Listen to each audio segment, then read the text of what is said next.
The Benn family's pedigree looks to further its name and make a mark yet again on the British boxing scene through its latest scion, Conor Benn.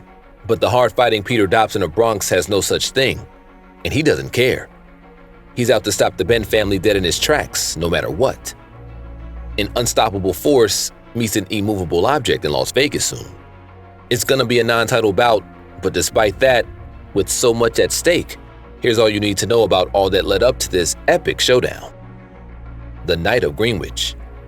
The famed destroyer of the British welterweight bracket, Conor Benn, was born September 28, 1996 in Greenwich, London, England. He's of course the son of former two-division world champion Nigel Benn, who's had well-received fights against the likes of Chris Eubanks Sr. and Robbie Sims throughout the late 80s and 90s. Clearly, Conor Benn had a privileged upbringing due to his father's successful boxing career, but it was still extremely difficult as Benn Sr. had fallen into a spiral of drugs and alcohol abuse that harshly tested his marriage. It was to escape this that the family went to Spain. Benn Jr. spent 12 years of his childhood on the Spanish island of Mallorca, where he lived with his family in a gated 8-bedroom mansion with a pool and had a jacuzzi in his room. But it appears Nigel Benn knew that such an upbringing wouldn't have benefited his son much if he were to become a boxer tougher than himself. As a result, his father taught him financial self-reliance by never giving him money. If the younger Ben is to be believed, he made his pocket money and learned to support himself by doing painting and decorating in Spain for 20 euros a day. He learned what it meant to work hard through such experiences. However, it would take a while before he set his mind to taking up his father's trade and definitively following him in his footsteps. The family soon moved to Australia, which is where he began his journey as an amateur. He was 16 or 17 and had only been boxing for 4 months before his first amateur fight. It was a massive jump for him and a shocking dive into the shoes of his father's legacy, as he then had 12 fights in 1 year. This Australian amateur career for a young Londoner culminated in a total of 22 fights, out of which he won 20. After completing his studies, Ben began his professional boxing career at the age of 19. Ben Jr. went under the wing of Tony Sims, the former professional boxer and highly regarded coach, who was also trained Anthony Joshua in his early years. He made his professional debut in April 2016, defeating Bulgarian Ivalio Bonyanov by technical knockout in the first round. His 2017 wins against Nathan Clark, Brandon Sanudo, and Cedric Pinaud firmly put him on the map, and thus he became known as a prospect to take seriously. 2021 would prove to be his most successful single year prior to the present day, when he scored 2 unanimous decision victories and 2 TKO victories over good caliber opponents. He's won all of his fights to date, with 14 of the bouts won by knockout. Shortly after his impressive TKO victory over the tough Chris Van Heerden on the 16th of April 2022, he was not far away from landing a title shot. However, he was tested positive for clomiphene on 2 occasions in 2022. Eyebrows may be raised as to why he would be ingesting a fertility treatment tablet, but clomiphene is in fact used to boost testosterone in men. He was thus banned from professional competition, although he insisted that clomiphene had entered his body unknowingly through food. More and more athletes will test positive for this, he said. His ban was lifted on July 28, 2023, but this was reinstated pending an appeal hearing after appeals against the lifting of the ban were lodged by the British Boxing Board of Control and UK Anti-Doping. But the ban was once again lifted, and he went on to fight and defeat Rodolfo Orozco on the 23rd of September 2023. The upcoming fight against Peter Dobson is a moment of truth in more ways than one. This is the chance to finally prove that he doesn't need prohibited substances to win, and to also prove that he can reach heights higher than those of his father. And to that end, a fight against Chris Eubanks Jr., the son of his father's rival, is the best possible chance he can hope for. Pistol Pete. Peter Dobson is a rough and tough, resilient brawler, hailing from the infamous borough of the Bronx, New York. He was born on May 7, 1990, and he had to experience growing up in the Bronx throughout a decade that was turbulent for the neighborhood, to say the least. He tried his best to stay out of crime and strife of the day, especially drug dealers.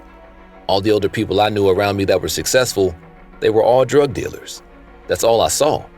If you want to get money or you want to get out the hood, the best way to do it is to sell drugs. His father was killed when he was a very young child, too. He recalls the event. He was set up. He got shot. He went to go get his car. Back in the day, drug dealers used to drive those Jeeps where the roof comes off of it, you know? After many years of strong parenting by his mother, Dobson began boxing at the age of 14 as something he could do in his free time, and most importantly, to continue to stay off the streets. His boxing practice soon blossomed into an amateur career, and as an amateur, he won the 2010 New York Golden Gloves at 152 pounds. He defeated two-time champion Brian Sabalo in a 4-1 decision. He had what would be described as a natural talent and a God-given inclination toward boxing, it seems. Moving into the routine and showing up to the gym was natural to him, but he still didn't take it seriously as a career route. He was working full-time at a hospital at the age of 23 when a friend's father, Damon Dash, encouraged him to dedicate himself more to the sport. It was the right call owing to his success in the New York Golden Gloves bracket, which, as you may know, is one of the toughest amateur boxing proving grounds. Shortly after, he quit the job and took up boxing full-time. He made his professional debut on September 20 of 2014 at Resorts World Casino in Queens, scoring a unanimous decision victory over Mac Babb. The next 3 years were spent effortlessly plowing through the local New York challengers, ending with the victory over Jeremy Nichols that earned him the WBC USA Silver Welterweight belt. His most notable win after that came on the undercard of the Manny Pacquiao-Keith Thurman 2019 show at the MGM Grand in Las Vegas, where he stopped the then undefeated Emmanuel Medina with the 5th-round TKO. It was during this time that he based himself out of Mayweather Boxing Club in Las Vegas. Sadly, his 2020 year proved to be a bad year, and he faced several ups and downs in terms of managers, promoters, and opponents pulling out of fights. This was on top of COVID-19, but he describes the frustration he faced with managers like this. They're like, you have no leverage. No matter who you are, if you're coming out of the amateurs, they're like, if you want to sign this contract with me, we're going to make you a star. Even though this contract is not a good contract, we're going to make you a star. And if you don't want to sign it, we'll just make somebody else a star. That's the way boxing is now, man. The boxing business is fucked up. He picked himself back up for a successful 2021 and 2022, winning a total of 5 fights throughout both years. His last fight was an 8-round unanimous decision victory over Rodrigo Damian Correa on June 11, 2022. As of now, Dobson has fought 16 times, with 16 wins and no losses, maintaining an undefeated record.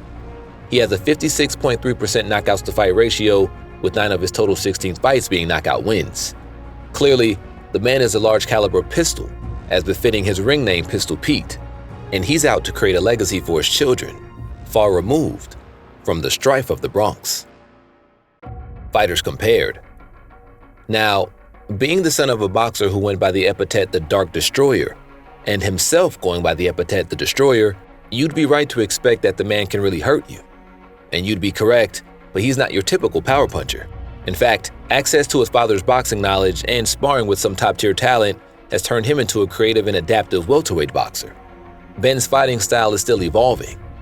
He's often described his own style as unpredictable, saying someone's either getting laid out or it's going to be a ruck.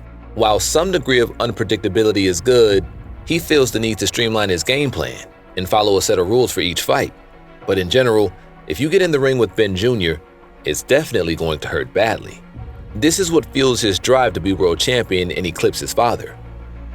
Pistol Pete, on the other hand, is all about brawn, smashing hits, and the hard life.